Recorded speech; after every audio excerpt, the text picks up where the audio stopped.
He saw everything, the way her gaze changed, how the touches disappeared, how silence grew heavier than any argument. The emptiness expanded quietly until, one day, her joy was no longer sparked by his presence, but by the glow of a phone screen. But the deepest betrayal doesn't arrive at the moment of infidelity. It comes in the silence of dinners, in cold farewells, in the eyes of children who no longer understand why their home feels foreign. And when he finally learns the truth, raw and unvarnished, he won't shout. He won't seek blind revenge. He will gather his pain into a fist and forge it into the cruelest weapon. Hello, my friend. I'm so glad you stopped by my channel. If you're here for the first time, don't forget to subscribe and share this video with your friends or family. It really helps my channel a lot. Please tell me in which city or country you watch this video. I value every one of your comments. So let's get started.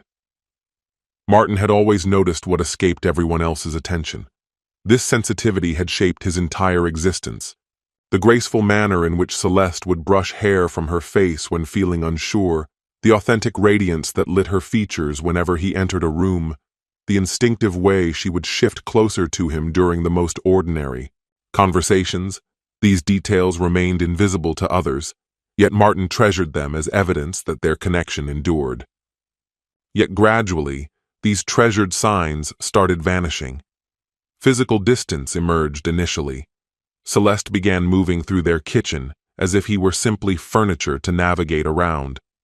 Then silence crept in. Whenever he initiated dialogue, she would respond with brief, duty-bound answers. Their mutual happiness had completely dissolved. Celeste had shifted from being his cherished companion to merely another resident of their dwelling. Martin wondered if his observations were mistaken, but daily experience validated his mounting concerns. Their dinners, previously rich with conversation and intimacy, transformed into mechanical rituals. They ate while fixated on their plates. Often she would avoid meals entirely, insisting she had already eaten. His overtures toward physical closeness felt like reaching for someone who had already vanished. Celeste retreated entirely, bodily, mentally, and emotionally. Her justifications revolved around fatigue, professional stress, and her desire for isolation. Martin respected these requests, just as he had always respected her preferences. However, each refusal felt like receiving a blow. He started going to bed later, postponing until after she had already settled. This strategy helped him escape seeing how they no longer synchronized their rest. Goodnight kisses became faded memories. Dawn embraces disappeared completely. Martin preserved an appearance of stability, desperately hoping this represented only a passing difficulty. Yet even while hoping, he sensed an irreparable divide. Her focus was consistently directed elsewhere. This understanding caused more suffering than any cruel statements might have inflicted. The void had assumed physical form, expressing everything through its profound quiet. One night, Martin witnessed Celeste's countenance glowing with authentic delight as she studied her device. This joy wasn't intended for him. She rapidly concealed the phone and insisted it was simply an entertaining text from a coworker. Martin accepted her explanation with a nod, pretending to believe. Something essential broke inside him. Nevertheless, he persisted in his vigilance. He decided to watch more closely. He started collecting fragments of a mystery he fervently hoped to leave unsolved. He documented her clothing selections before leaving for the office, the stronger perfume she applied, the rapid messages she typed and deleted before he could glimpse them. Meanwhile, his mind shifted to their offspring, Aiden and Liam. These children still delighted in his company and sought solace in his arms. They constituted Martin's only connection to stability. During one family dinner, Celeste's attention stayed locked on the clock. She declared an early obligation that demanded immediate sleep. Martin encouraged her to stay, mentioning that the children wanted to showcase their recent drawings. She feigned interest momentarily, offered empty compliments for something she barely observed, then disappeared upstairs. The familiar stillness returned to the room. Aiden asked why his mother seemed troubled. Liam noted her absence from their nighttime lullabies. Martin attributed it simply to tiredness. Protecting the children from reality seemed easier than accepting the breakdown happening before them. What went unsaid was his increasing conviction. He needed only verification. His doubts grew stronger, though terror of the truth still exceeded his hunger for facts. He searched through his recollections, seeking the exact instant when everything started crumbling. Had his behavior caused this situation? Had Celeste experienced some profound transformation? Or was someone else responsible? This last thought haunted him continuously. Then, during a routine discussion with a family friend, he heard something that made his stomach churn with dread. "I saw Celeste last Saturday night. She appeared absolutely radiant." The acquaintance described Celeste's account of a professional meal with her manager to review future endeavors. Martin was unaware of any such meal. Celeste had informed him she was seeing her sister. He concealed his alarm, continuing ordinary conversation, as if the remark meant nothing. Inside, he felt the mystery fragments forming a unified whole. The completed image revealed his greatest nightmare. This became the first instant of complete certainty for Martin. The feeling wasn't fury or heartbreak. It was ruthless understanding. He grasped that his loneliness in their partnership had persisted much longer than he had acknowledged. He also grasped that suffering need not create disorder. He simply took mental records, observed intently, performed calculations. Quietly, he began orchestrating something Celeste would never expect. She assumed him ignorant. Martin was simply selecting the perfect timing.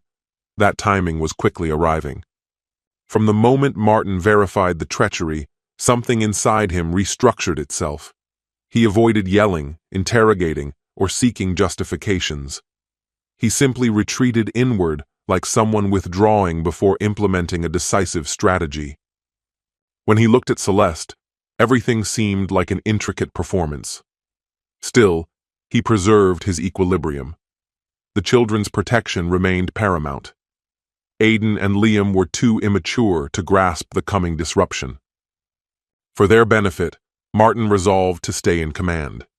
He needed to proceed wisely, like someone who knew there would be no additional chance to manage things correctly. His devotion to the boys transcended his injured pride. Motivated by that devotion, he initiated his arrangements. He operated in total secrecy. He began leaving the office somewhat earlier and, during his intervals, investigated education accounts, insurance coverage, and unbreakable legal contracts. He contacted banking institutions and found a discreet lawyer experienced in wealth preservation. He gathered archival materials, monetary statements, and business documents. He handled the task like someone planning overseas migration, systematic, controlled, and thorough.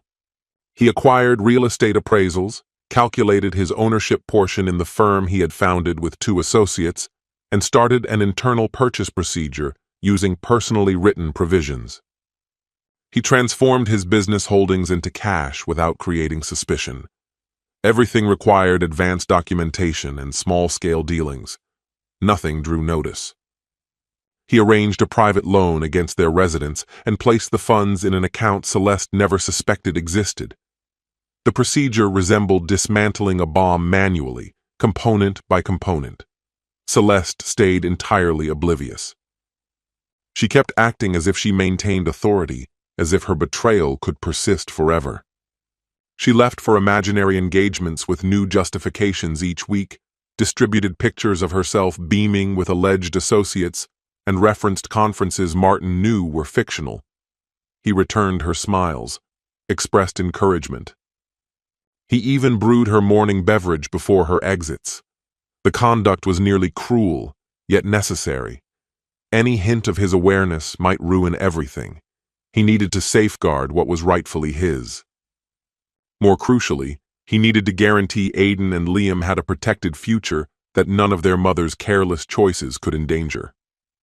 One night, after tucking the boys into bed, Martin sat at their table with a financial document displayed. He examined every transaction and allocation for the 1,000th occasion.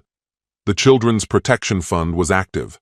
Legal provisions shielded their resources from any access without his consent. He kept inspecting everything with the accuracy of someone who knew that even small mistakes could prove disastrous. He remembered an earlier discussion with Celeste from their contented period. She had proclaimed the children's welfare the most valuable thing possible, insisting she would surrender anything to guarantee their safety. The contradiction of that recollection stung deeply, because now he was accomplishing precisely that commitment, but excluding her participation. Days afterward, he approached his lawyer to begin divorce procedures. The attorney questioned about proof and possible disputes. Martin explained he wanted no drama. He simply required the most straightforward possible split. He insisted on confidentiality, subtlety, and efficiency. He had already finished every required preparation. By the time the paperwork was submitted, everything was organized. Celeste would obtain only minimal support. Nothing she regarded as hers stayed available. Not the property, not the business portions, not the accounts, not the automobiles. When the package containing the documents reached her possession, she became completely motionless. Martin remained on their couch as if it were any typical evening. She questioned what she was grasping. He answered clearly that it signified their ending. She tried laughing, thinking it was a harsh joke, but his gravity was undeniable. Celeste unsealed the package, reviewed the initial sections, and grew quiet. Pigment slowly vanished from her face. She wondered if he had become insane. Martin responded that his judgment had never been sharper. She started shouting, her volume rising, declaring nothing was logical. He merely watched. No dispute occurred. Only a presentation of documents and a reality she hadn't foreseen. Martin refrained from discussing the adultery. He mentioned nothing about her supervisor. No allusion to the Saturday meal. No clarification was needed. His quietness caused more damage than any yelling could accomplish. Celeste gripped the package with trembling fingers, trying to decide if this was actual. Martin stood facing her, serene, not available to receive excuses. She studied the papers like someone learning of catastrophe. Every provision was recorded. The divorce had been arranged beforehand, handled by legal experts, and filed officially. Martin hadn't simply chosen to depart. He had planned every measure weeks earlier, and this became apparent to her within the opening pages. She read quietly until understanding emerged. The residence, the enterprise, the reserves, the children's funds, none stayed within her control. It was as if he had disappeared from their union, leaving only this document as goodbye. She produced a nervous chuckle, trying to comprehend when she had lost authority. She questioned if his purpose was serious. Martin offered no answer. He advanced, positioned himself peacefully on the couch, and folded his hands in his lap. Celeste approached, still stunned, trying to preserve some composure, but the tension was overwhelming. She started questioning his reasons. He lifted his gaze and, without raising his volume, asked the question he had quietly carried for too long. "How long has this been occurring?" The words were plain. No evasion, no introduction, like a knife cutting through pretense. Celeste's pupils dilated, but she lacked opportunity to construct a falsehood. He already held the truth. She detected it in his unchanging manner. She stayed still briefly, struggling with the weight of honesty. Then she positioned herself across from him, dropped her sight, and murmured, "For years." Martin breathed deeply. His face stayed calm, but his gaze wavered. Within, everything crumbled. For years. She had been disloyal throughout the boy's complete existence. The harsh arithmetic of that admission introduced a new question with crushing impact. He regarded Celeste once more. This time, his gaze stayed firm. "And the boys," he said, swallowing with difficulty. "Are they my children?" The question hung in the space like a judgment. Celeste's pupils expanded as her palm rushed to her lips. She tried to gather herself, attempted to speak, but what came forth was more terrible than silence. I'm uncertain. Martin felt his frame collapse, as if something inside had finally broken. He turned away, stood slowly, and moved toward the exit. Celeste tried to follow him, explaining she never expected this result, that it was a mistake, that she had been lost at the time, that everything was fleeting. But he could no longer listen. Her statement seemed remote. The uncertainty now devoured everything. This doubt injured more profoundly than the betrayal, because the betrayal concerned only him and Celeste. But this positioned the boys at the heart of ruin. His children. Or maybe not. Martin left the house without additional words. He carried no belongings, no coat, only his device and his broken spirit. He climbed into his vehicle and traveled until the gas was depleted. When he halted before a random inn, he couldn't sense his features. He went inside, tossed his phone onto the mattress, and spent hours gazing at the surface above. He tried to remember the initial kicks during pregnancy, the instant he first embraced each child, the fragrance of their locks when they rested against his torso. All of that had been genuine. He had lived it. He had worried. He had cherished. But now even those recollections seemed endangered. The anguish was corporeal, like something brutally removed. Even so, Martin knew his required path. Because somewhere between injury and terror, one certainty persisted. He couldn't proceed without knowledge. Not for himself, not for the boys. He required truth, despite its harshness. Tomorrow, he would do what was necessary. Because what was threatened surpassed dignity. It was lineage. It was essence. It was all. Martin woke in agony, still dressed in yesterday's garments. He couldn't recall sleeping, but weariness had finally overtaken his awareness. He stayed in the hotel chamber. His entire frame quivered with anxiety. Breathing came in shallow bursts, and crushing pressure squeezed his chest cavity. Her declaration replayed endlessly through his consciousness. I don't know. These words had seared themselves permanently into his soul. He had left carrying nothing, no possessions, no papers, no spare garments. Just his car keys and mobile phone remained from their home. The sensation resembled fleeing from flames, though no fire consumed their dwelling. Instead, it burned inside his heart. Moving with purpose, he splashed icy water across his face and left the room wearing the same shoes from that entire day. Inside the elevator, he leaned against the cool steel wall and closed his eyes briefly. His mind raced frantically, searching for any plan, any route that could return control of his life to his hands. Reaching the lobby, he grabbed his phone and found the clinic he'd discovered during countless sleepless nights. Those numbers were etched in his memory. He called and demanded an urgent consultation that very morning. The receptionist, hearing the anguish in his tone, scheduled him for immediate service. Martin thanked her, disconnected, and walked straight to his car. The motor sparked as he drove away without pause. He arrived at the clinic and parked as if entering unexplored territory. A young receptionist greeted him and handed over forms. He filled every section carefully, his heart pounding despite his calm appearance. He returned the papers and listened intently to all directions. They explained his sample would be taken right away, but the children's specimens needed proper consent and scheduled visits. Martin insisted on same-day processing. He declared himself their father, noting the boys were small and he could retrieve them from school. The receptionist checked her schedule and found an early afternoon opening. Martin thanked her quietly and left the building.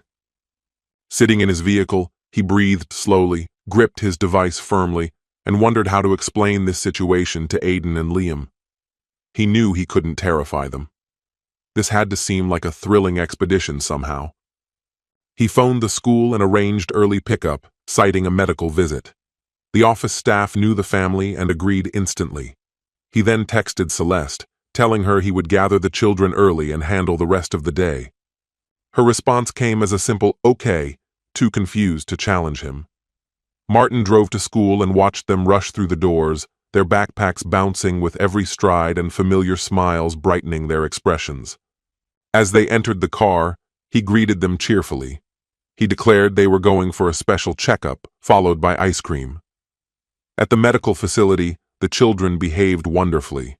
The staff was kind, presenting each step as a fun game. They gathered the samples and gave out bright balloons afterwards.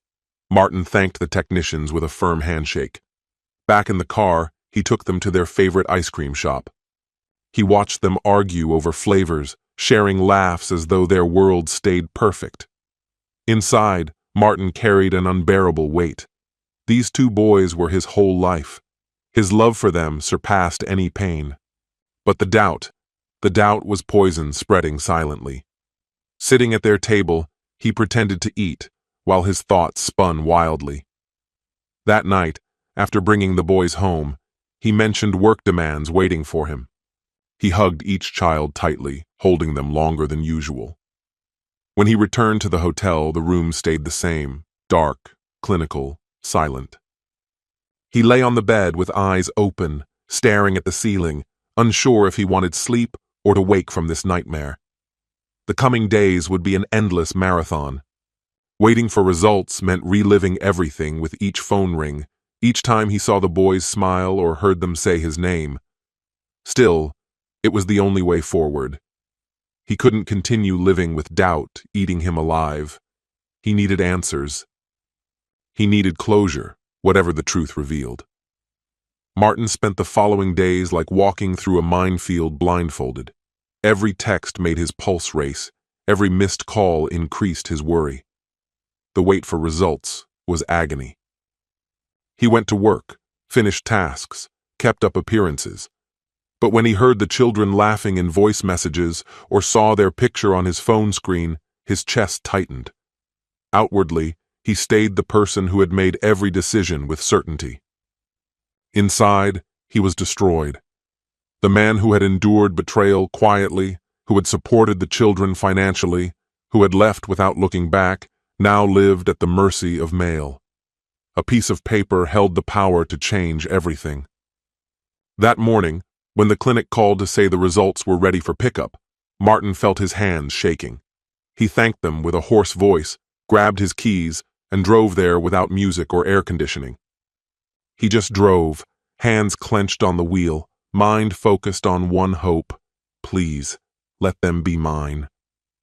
He collected the sealed envelope with the test results, thanked the staff without making eye contact, and went straight back to the hotel.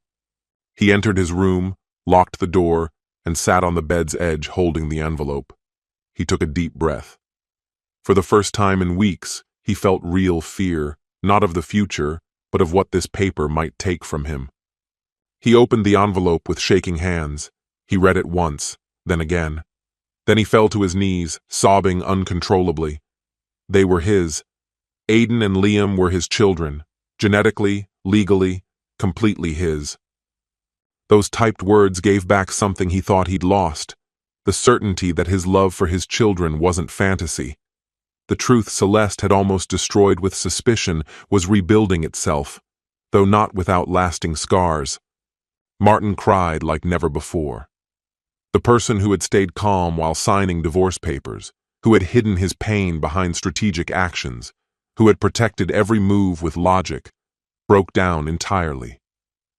The uncertainty he'd carried since that cursed night had eaten away parts of himself that would never heal the same way.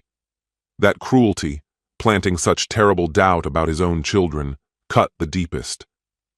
Worse than the affair, worse than the lies, worse than the betrayal. Later that same day, he went to the old house. Celeste opened the door looking shocked, not knowing what to expect. Martin's eyes showed he'd been crying, but his voice stayed steady.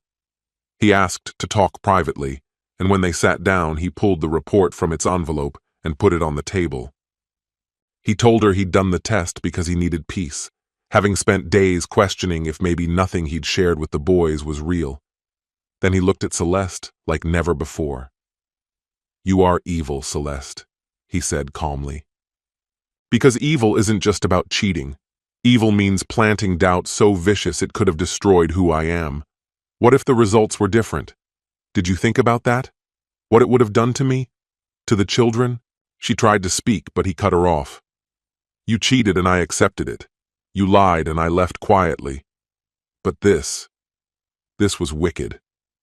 He stood and walked out without another word.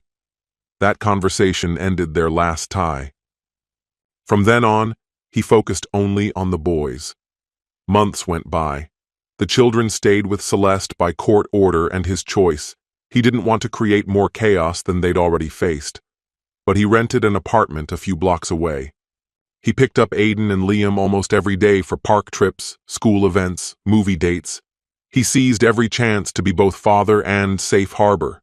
His relationship with them grew stronger daily, becoming deeper and more real.